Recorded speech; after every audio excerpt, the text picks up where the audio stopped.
We are talking about biostimulants. And anytime I get into a conversation about biostimulants, I always remember the exchange I had with a customer several years back where he says, why don't you just call it fertilizer?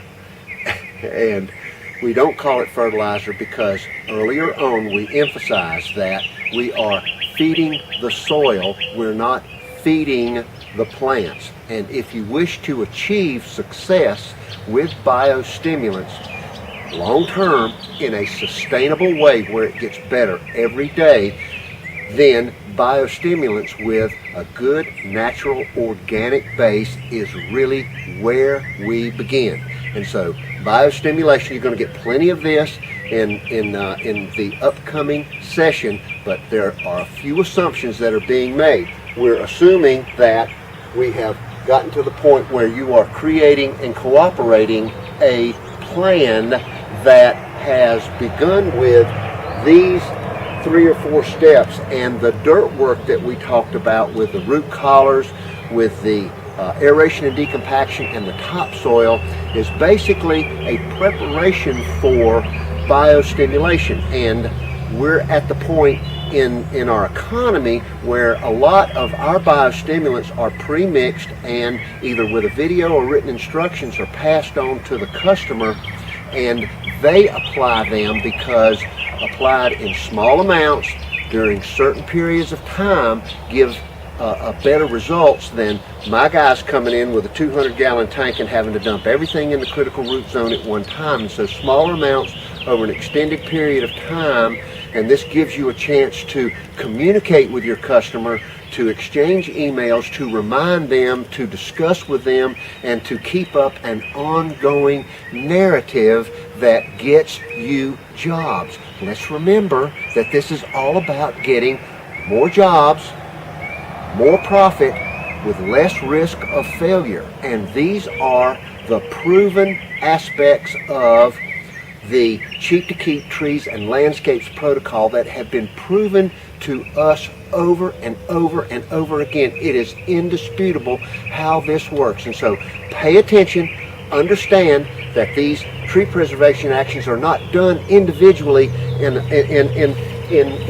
a sphere all by themselves. You're not going to stimulate, animate, and accelerate just this one tree preservation action. You are going to create and cooperate on an ongoing basis to provide the coverage that is wanted by the customer to get the goals that they need to accomplish. If they want more shade, if they want more energy savings, if they want more topsoil, if they want to decrease the amount of turf and increase the amount of natural air, if they want to plant new trees, all of these begin to combine into a common goal that we call design intent. And in their designed ecosystems, biostimulation has a very definite role, and you are the one that orchestrates that along with them as the fifth element to get them to their ultimate goal of new green and growing home values where it's cheaper to keep than it is to remove and replace. All right, before I turn you loose into your sessions of all kinds of details that we're going to give you on biostimulation, there is one instance where you can really go directly to biostimulation without doing a lot of the aforementioned preparation of dirt work, and that is foliar applications.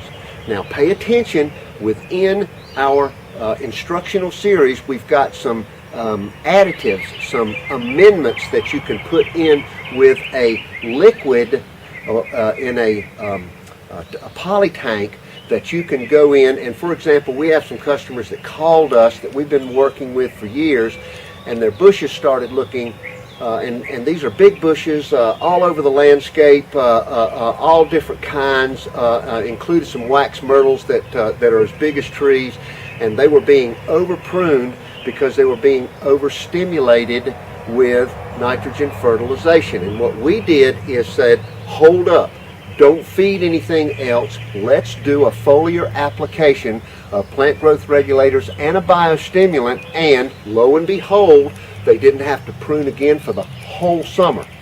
And guess what? They called us back again, and they want us to do it over again. And so this is how you begin to build with a creative application of what these biostimulants can do. Applied foliar, or once you've gotten the preparation in the ground with your dirt work, with your tree preservation actions, either aeration decompaction, your root collars, and all of the topsoil preparations, regardless of what it is, biostimulants will take you to this goal of new green and growing in a sustainable way. It will make the trees cheap to keep.